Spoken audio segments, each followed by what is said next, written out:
everybody. Alright, so cool. So my mic's working and the camera is no longer on the table, so we're not seeing any wobble when I hit the table, but it is a little bit high, so let me fix that and then we can get started on some things. We've added some hardware, as you can see, and we have a few new toys. We're going to try to finish up a couple things tonight. I've worked out what the price is going to be if anybody wants this one, so we'll be able to announce that before the end of tonight's show. I do have a brand new toy, which is a 16-inch plate variable speed scroll saw that we will be using for, hopefully, cutting out the sickle. I say hopefully because, to be honest, it is the one part of this build that has kind of had me on edge for a week. I've never used a scroll saw before, and this sickle has got really teeny tiny parts that are curved. So, I'm not exactly looking forward to that, except that I'm really looking forward to that. There's going to be two things we're going to do today. The first is going to be doing a wrapped image. And I'll show you what I mean by that in a second. And then the second one is going to be trying to cut that out of this. Hey, that's the angle I wanted. Come back here.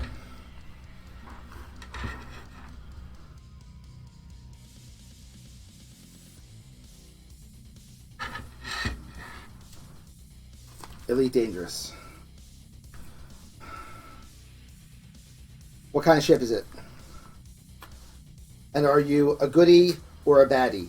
If you're not sure if you're a goodie or a baddie, check your uniform and see if there's skulls. I'm trying really hard to keep this on camera. Although, you guys will be happy to know, or at least I'm happy to tell you. I mean, you may be happy to know. I don't know. I have a new microphone that I just got, which is going to be going on the main rig, which means this snowball mic is going to be able to stay out here, and I'll not have to keep moving it in between streams anymore.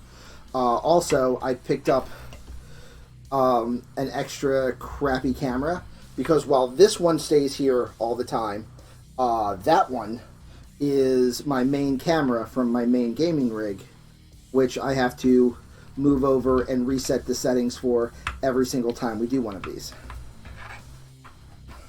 Even though it doesn't look like it, that was in fact a light code. And now, let's start work on that wraparound element that I mentioned. Now what we're going to do is we're going to reattach the top and front panel so that we can measure up where the rays on the flag interact with the glass piece and the PSU strap. Alright, so we have those three lined up. We're going to turn off that top-down view for now because it ain't going to get nothing but red for a while. TIG welded. I was about to say, do you have any idea how much the cost of this project would go up if I was doing actual welding? But actually you do. So there. But with any good luck, we will be able to, like I said, not finish the case tonight, because I can't put the back on yet. But other than that, it'll be like mostly finished. One of these days I'll buy a good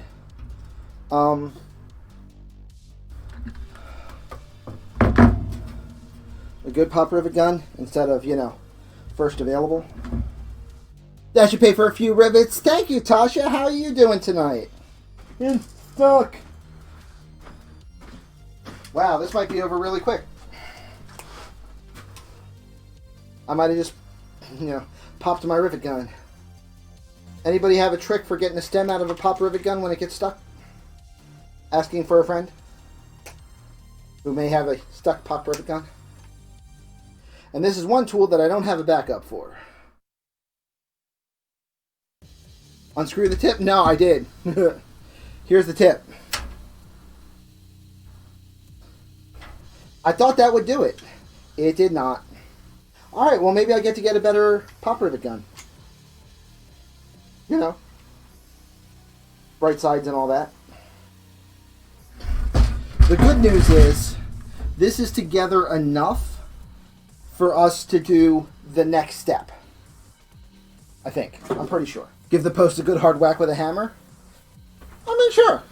I mean, what am I going to do? Break it? This looks like a job for safety goggles.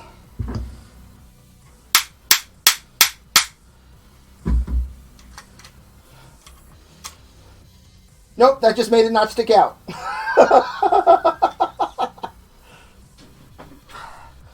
Here's our important bit for right now.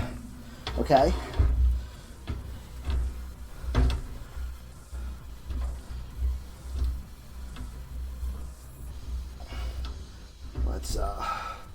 Let's get this lined up. Don't break the glass!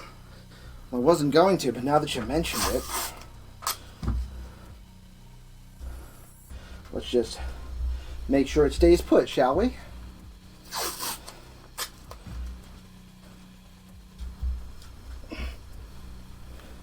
You remember that mini case? Yeah! This is like legit the first time I've used this studio since then. Okay, so what we're going to do, here's an idea I had, right? So we've got this emblem here. What I want to do is I want to continue that ray like this. Across the glass and across the PSU shroud. The rest of the PSU shroud will then become red. Alright, so we are going to start this here so that this lines up, right? And then count for the bend. And let's say that minus 45 degrees lines up just like that. No, on second thought, I don't like it. Alright, so kind of like that.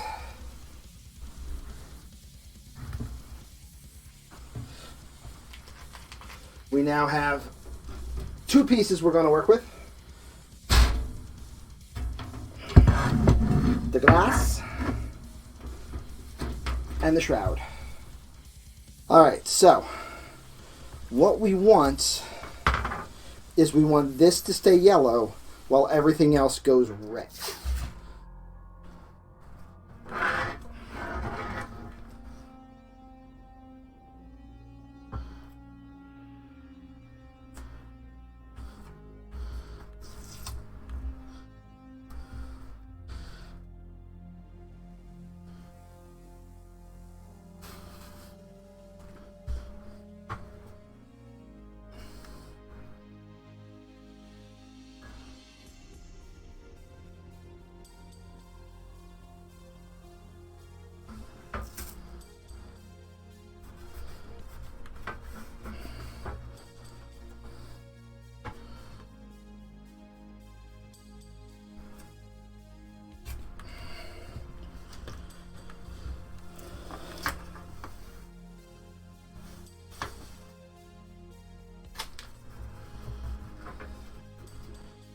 There we go. That'll be the PSU shroud element. Now here's where we're going to get super tricky.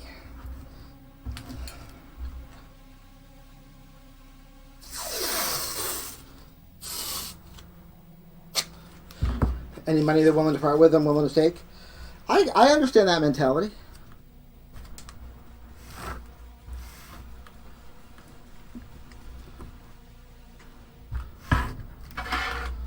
Oh, that's perfect.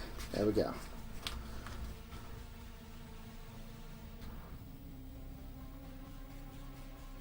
Why am I taping on the inside of the window?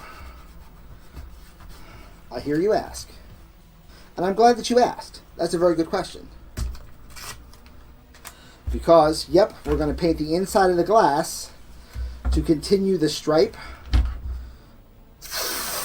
in a way where it's not going to impede the use of the case, and is not going to get in the way of you trying to clean the glass panel. Because the one thing I don't like about anything being on the outside edge of glass is every time you start to try to clean your glass and remove all of those fingerprints that none of us ever put on our cases, except they're always on our cases,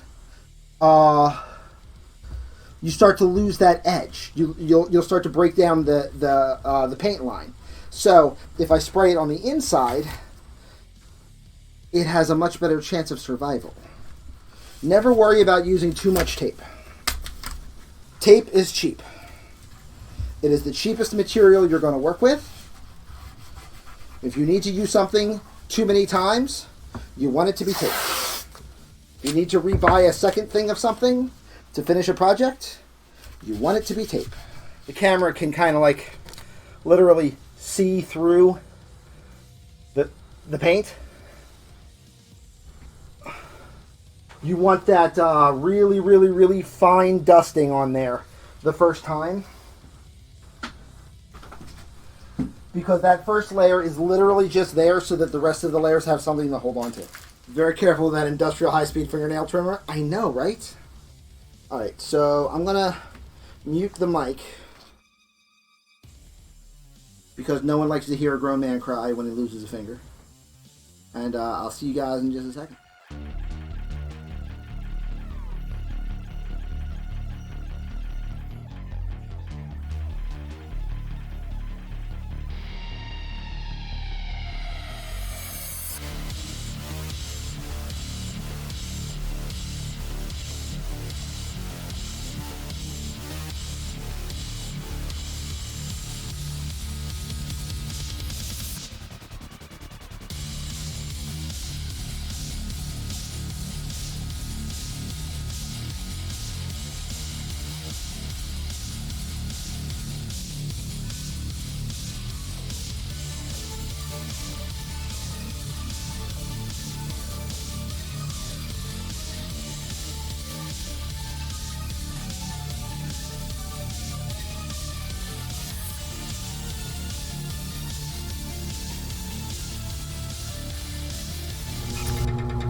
Okay, so I glanced at chat a couple times. I'm going to try to catch up with chat. Hi, Steel Eye. And, Steel Eye, look at the brand new toy you got me. Isn't it lovely? Hi, Thomas. Okay, so let me get caught up with chat real quick. Yes, I was working like a man possessed and really super focused because, believe it or not, that is the first time I have ever used a scroll saw and decided that this should be the first thing that I try to cut out of it because I am a moron. Yeah, the reason why I'm not wearing the baubles tonight is because I consider them to be a safety hazard, since when I was streaming playing games, a couple of them would fall off occasionally, and I did not want them bouncing into a scroll saw, because I figured that had to be bad for me somehow. It is, however, not perfectly even. It didn't fracture into bazillion little tiny bits, which you were afraid of, so there's that. Ooh. Maybe I'll just use this as a riser. If it's thin enough in order to give it lift, in order to create that wonderful deep shadow, sure. Yeah, I'll take the one that you cut nice and evenly, and put that on top of this. Sure. Not to mention the structural integrity if it has a solid core. Yeah. Damn, it's the wife. Hi, how are you doing? I came here for your booty. I can't show you my booty. It's against TOS. See, and I even forgot, I was so nervous, seriously guys, that I forgot that I even had a dust mask that I wanted to wear.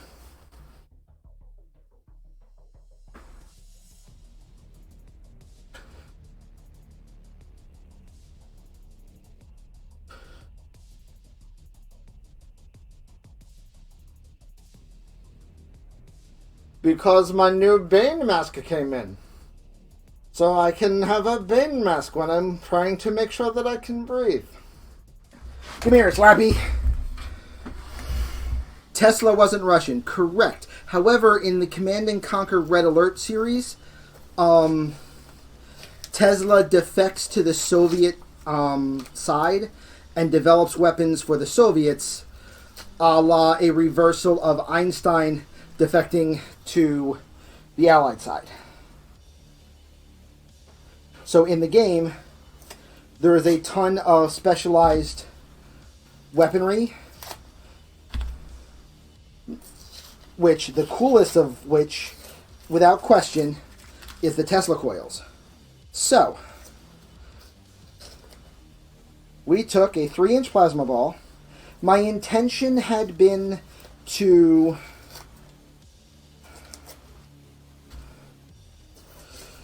make the bottom look much more like the Tesla coils in the game.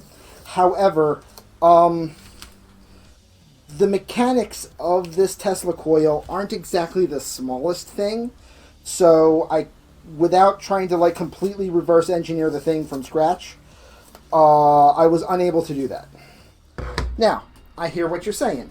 What you're saying is, if it's connecting to a motherboard, it's not part of the case mod because it requires a motherboard to function. I agree. That's the reason why I got a USB to Molex cable that is going to go in and connect to a power block so that this can sit in the case and function and not require using up a slot on the back and looping through into the case, because that's nasty.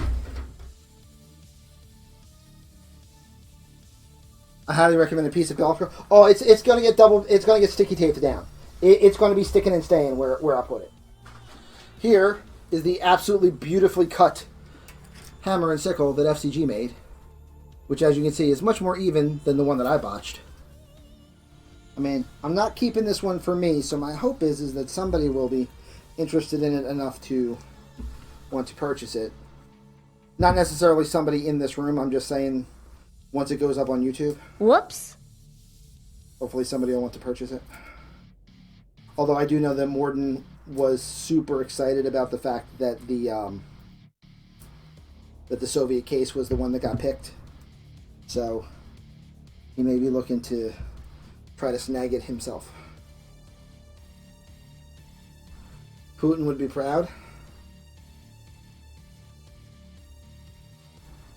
Well, in the game, it's Stalin who will be proud. Which is good, because if he's not proud of you, you'll get shot.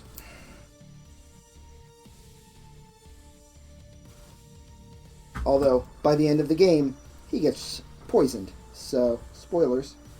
I priced out what the case costs by itself and what all of the components involved cost me to build this thing. And then added, about $60 for the craftsmanship. And that's pretty much how I came up to what I want to charge for it. And then, obviously, shipping on top of that. Depending on the retailer you get it for, you can find the case for as little as $80 and as much as $100. The fans that are going into it are $35. And the plasma ball and the USB to Molex adapter is $14. And bits and bobs. Like, I actually figured out what it cost, not including any of the hardware I needed to buy, because, obviously I'm going to keep that. That's not inherent on this one project. And I think what I want to put this up for is going to be, probably $225.